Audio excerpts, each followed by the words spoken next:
Hey everybody, Josh the RV Nerd here at Haylett RV of Coldwater, Michigan with the 6,950-pound Avenger 30QBS. This is a 2018 model. It just came in on trade. I gotta tell you, I'm impressed with this camper, just as a whole.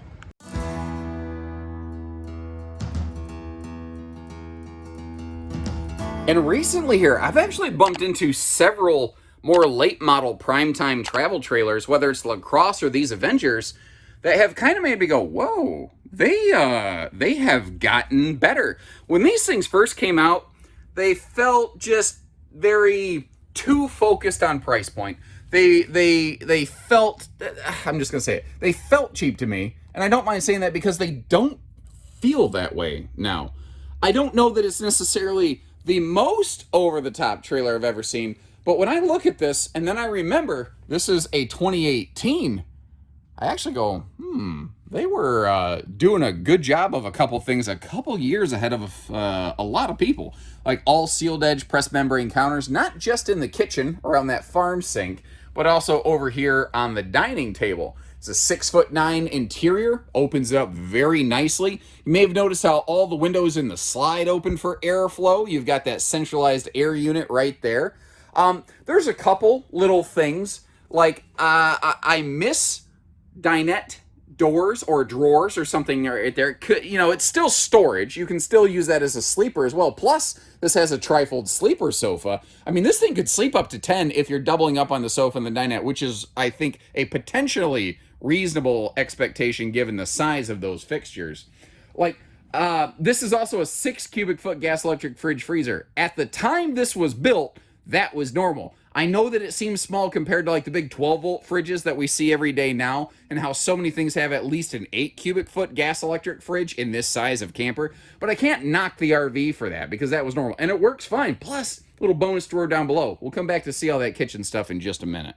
And overall, the camper's great, but I tell you, what really got me going, dang, they really did that one well, is the extra storage in the fourth bed you get back here in the bunk room, and what they're doing over here in the bathroom. Because at a glance, there's like nothing really special going on in here. With the taller ceiling, that does mean that we do have good headroom in the shower, which is a very welcome thing by me, certainly at my height, about 6'3"-ish for reference. But that direct entry bathroom door right there. This is basically the same bathroom that you might find in like a 32 BHDS Wildwood or J-Flight or a 294 Cherokee, something like that. But one slide private bunk travel trailers do not normally have a direct entry bathroom door like that. Nor do they typically have all the extra storage that we're looking at right here. That could be pantry, that could be a bunk space, or kitchen space. That could be pantry, or it could be, bunk storage. I had it right the first time, didn't I? Or back here, you see that we have that massive central closet with bonus dresser below. But again, we have 4 individual bunks, all of which have their own window that opens for airflow. You have TV hookups above that rear area there. You've got an extra vent above for more airflow. You've got lighting up the wazoo, which is an interesting place to put a light, mind you. All the windows, like every bunk has its own light. Every bunk has its own airflow window. You've got plenty of storage back here. This is a fantastically well-executed bunk room, and again, that bathroom really stands out to me.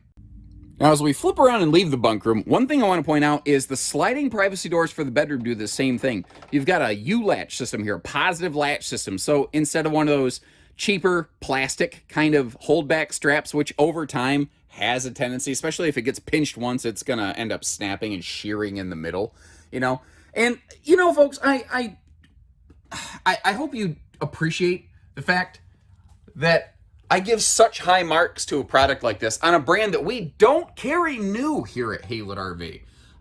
My goal is always to be fair, to be transparent, to be candid. This camper right here has absolutely earned my respect for sure. Now remember, that is a trifold sleeper sofa, so if you need extra big sleeping spaces, you got it there. One thing we haven't really looked at here real quick is the kitchen, so let's kind of start right down there, work our way around. Decent drawer space, little wastebasket space.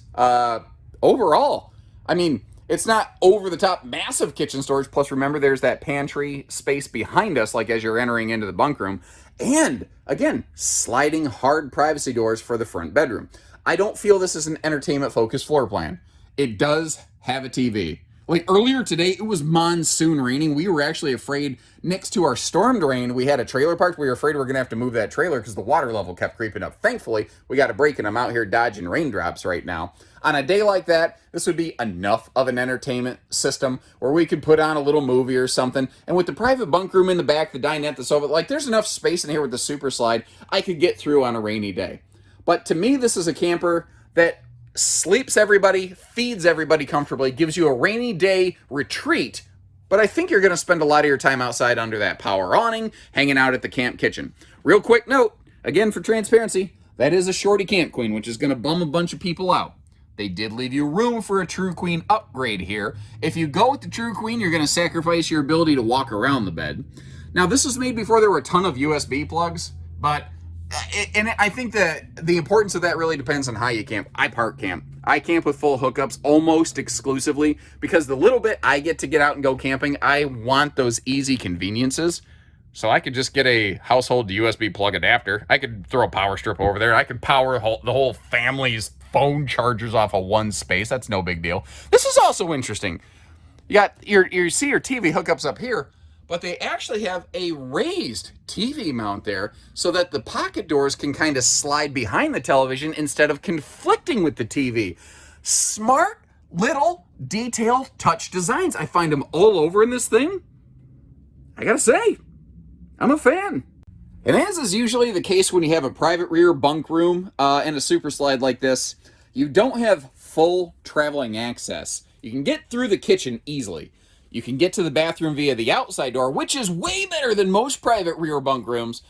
But to truly access the bunk room, short of being like in an emergency, if your kid left their favorite like Paw Patrol action figure stuffed animal or whatever back there, if your life depended on it, could you pick them up and set a little kid back there to get their thing and then pick them up and bring them back? If your life depended on it, could you squeeze through there? Yeah, maybe, but typically, when it chases on the case from Paw Patrol, it's not typically emergency. But I think any parent has had the kid with the meltdown and you got to pick your battles. And every now and then you're like, oh, okay, let's pull over at the rest stop. Let's let you get back there and get Marshall. And let's just let you calm down a little bit. Now, if it were me and I left my Nintendo Switch back there, well, yeah, I'd be climbing over things. And I'm going to give them some credit here. I think that they were a year or two ahead of the curve on the total exterior color palette right here. Like in 2018, a lot of trailers were still a lot of brown on brown. And I think they adopted that kind of what is a little more common today, that white, silver, black, or gray kind of accent tone system here a little bit before a few other people. It's very common now, but this is an 18, a little bit ahead of the curve.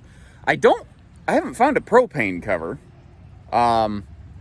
Easy thing to pick up, but apparently not here. Actually, I think I know why. If you look down, you see where those little bolts were in the tongue right there. That's where a load leveling anti-sway hitch was located. And it used to be that propane tanks were mounted behind the battery. Well, when they wanted to start offering more room for double batteries from the factory and they moved the propane tanks forward, they dropped the propane tank tray directly in conflict with many weight distributing anti-sway hitching systems. That is a common problem we run into here at Haylett RV all the time. I really don't talk about it much because we just take care of it, but it's an annoying thing. That's probably why the cover's not on there. I don't know where it ended up. Simple Zamp side mount solar prep plug right there. This was made before there were a lot of factory solar options, especially in this class and category. But you got a little portable panel, you can do that. Just cavernous, massive outside storage on this, big doors on both sides. The only caution I'm going to give you here is if you're a bigger person, if you're a fluffy camper, there's not the most support under the bed that I've ever seen. There's not the least I've ever seen either. It might be a situation, though, where you may need to add a little partition or like a couple little posts under that, but thankfully, that kind of stuff is pretty easy. This is also one of the campers made a little bit before the stable steps just became ultra common, but I know that a lot of people prefer the fold-out steps like this. for like storage reasons, or maybe you're going to build a deck next to the camper. You know, there's benefits both ways. These marker lights are interesting. They got these smoky covers, which I've never really seen. I have to presume it's DOT approved. I guess I don't know that. I don't know enough about DOT reg. Outside TV hookups there. The tires look good. The RV is not old enough for the tires to have ever aged out or anything. And as we come back here, again, something that you usually only see on a bunkhouse RV that has 2 slides or more, with a private bunkhouse anyway, that direct entry bathroom door right there. Now it can deadbolt for personal peace of mind, thankfully, but you don't find that on quad bunk models very often. And again, it's a low profile camp kitchen. That's a pretty good one. I like the mini fridge. The cooker comes out to you, or there's just the propanus hooked up down there if you want to hook up to that thing and plug in a Blackstone or whatever. Now, a low profile camp kitchen, you know, there's not a whole lot of clearance in here, but there's I think that there's room here for a small microwave. The sink is a little tricky because they did have to lift it for plumbing code reasons. I can get my hands in here. It is up to just shy of my chest level. That's at about solar plexus level on a bigger person like me. And on the back here, I think this was probably Furrion factory camera prepped. And then they peeled that off and they put a different kind of rear view camera system on there. It does also have a walkable roof, though it does lack a ladder. One other thing I want to show you here is as we peel around the corner, just above the sewer hookup station, you've got a couple good things going on. First of all, notice how, again, all the windows open for airflow. Have you keyed into the fact, though, that they're also all tinted, which is nice. We've got our black tank flush outside shower situation here. And this storage pocket below the bunks, I think, is just begging you to use as, you know, like totes for your, separate totes, by the way, for your freshwater stuff, for your sewer stuff. Please don't mix that stuff. That is just such a bad idea, and it still shocks me to this day how many people I see throwing all of their sewer and freshwater stuff in one shared tote and trucking down the road. Please, please, please don't do that. And like I said, this is the kind of RV that, like, if my buddy showed up in the campsite beside me with one of these instead of something I thought was great, I'd walk through it and I'd be like, I see why you bought that. That's a good camper. And it's late model enough, it could still qualify for same as new financing.